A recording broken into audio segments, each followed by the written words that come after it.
மேஷ ராசிக்கு பார்த்தீங்கன்னா இந்த வருஷம் ரொம்ப ரொம்ப அற்புதமாக இருக்குது.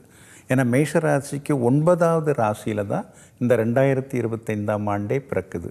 அது மட்டும் இல்லாமல் மேஷ ராசிக்கு சுக்கிரனும் சாதகமாக இருக்கிறார்.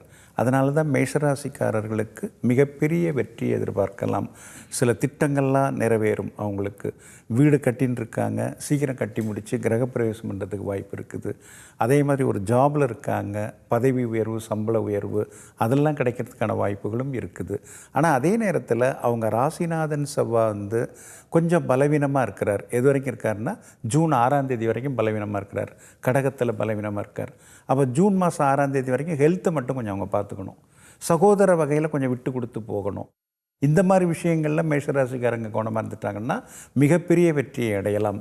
பொண்ணுக்கு கல்யாணம் அந்த மாதிரி எல்லா விஷயங்களுமே கூடி வரக்கூடிய வருடமாக இந்த 2025ஆம் ஆண்டு மேஷராசிக்காரர்களுக்கு அமையுது.